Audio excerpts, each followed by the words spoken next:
watching KARE 11 Sunrise.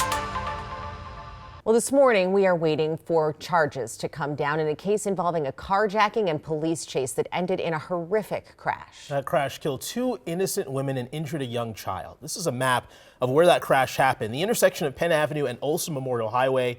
But a series of other alleged crimes unfolded before that crash. Audrey Russo has the latest.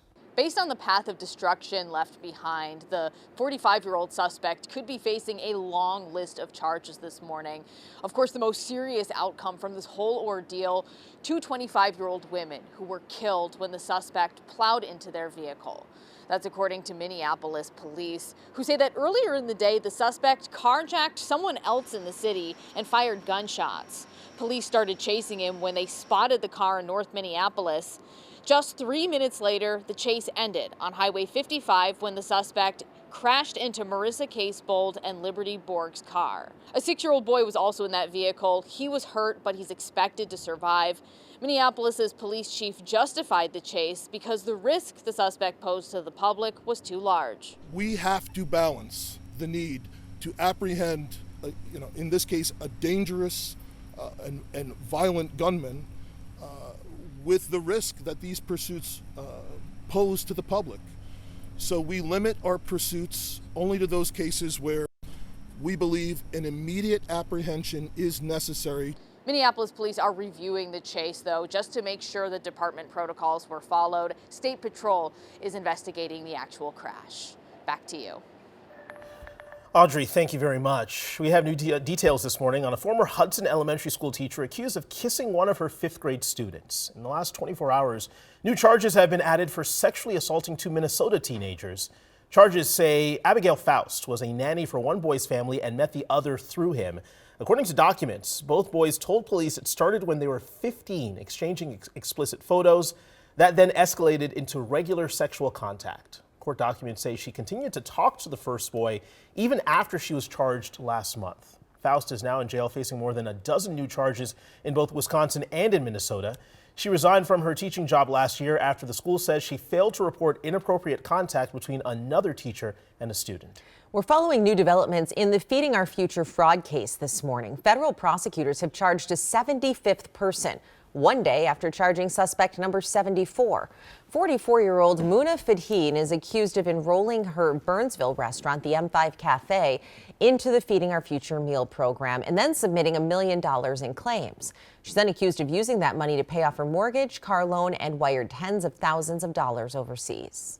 For the first time, we're hearing from the parents of one of the youngest victims in last week's shooting at Annunciation Church. The good news here is that 6-year-old David Haig returned home after a successful surgery on Monday.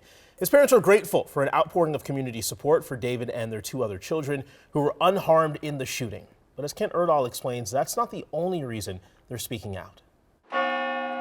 There are no words for what Annunciation Catholic school families endured the morning of August 29th. Someone brought me down to the gym where the kids were, and I found my older 2 kids, and neither of them knew where their little brother was.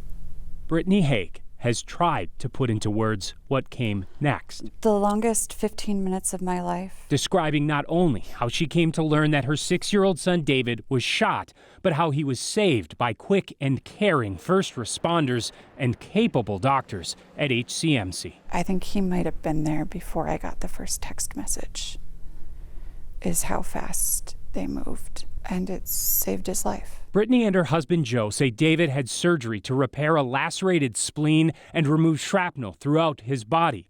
And though he went home on Monday, graze wounds from additional bullets. Back of his head. 2 places in the back of his head, yeah. Act as reminders of how much worse it could have been. Physically, he's recovering incredibly well. He has had trouble finding words for what happened to him. He talks about there being a bad guy. They also struggle with words to comfort their 3 kids through the confusing mix of gratitude, fear, and trauma. It's like a wave of relief and a wave of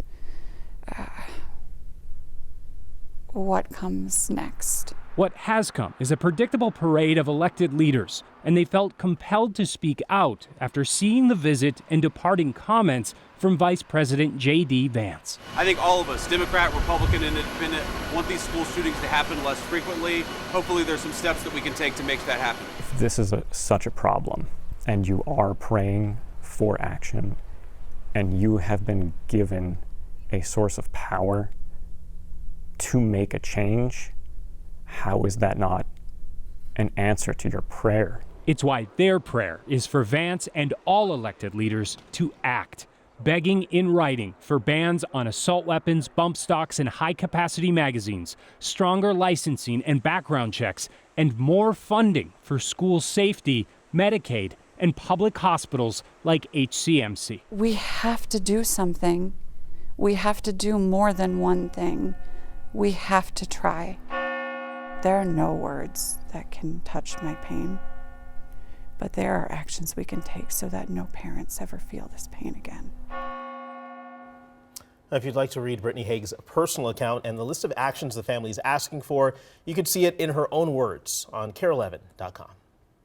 This morning, the family of 19-year-old Amari Alawanle is demanding answers in her case. She was killed in a shooting in Robbinsdale 4 months ago, and no one has been arrested. Raya Katene heard from Amari's loved ones calling for justice.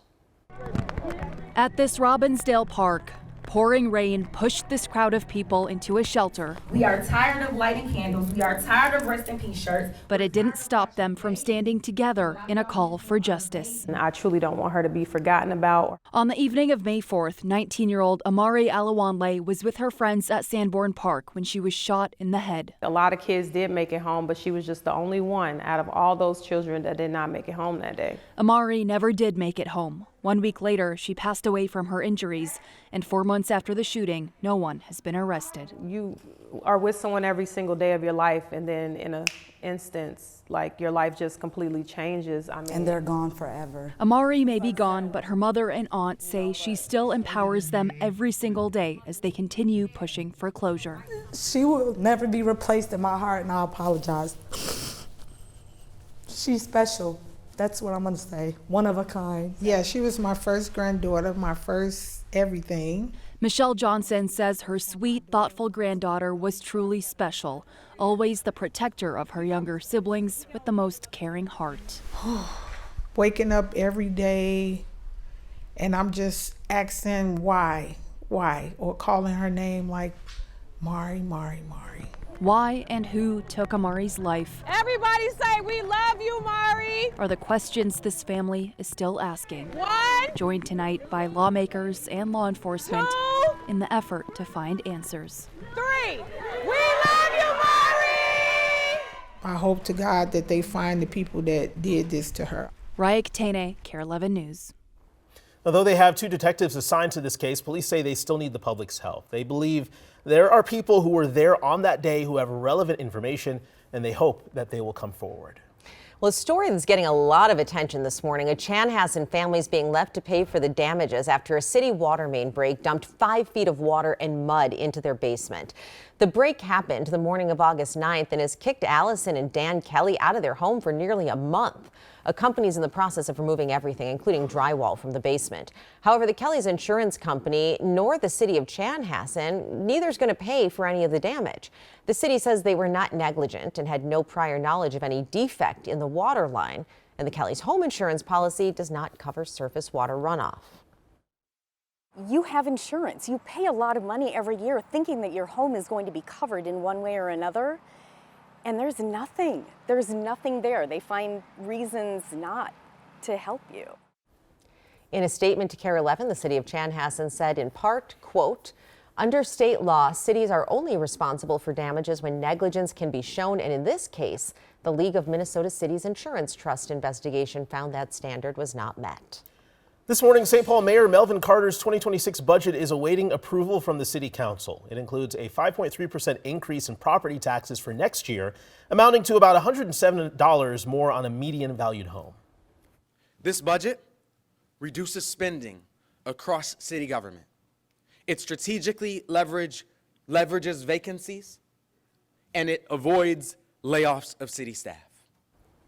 while The still finding ways $887 to million ease budget the also cost includes of living. office to housing conversions downtown, improvements to streets, parks, and sewers, and cybersecurity.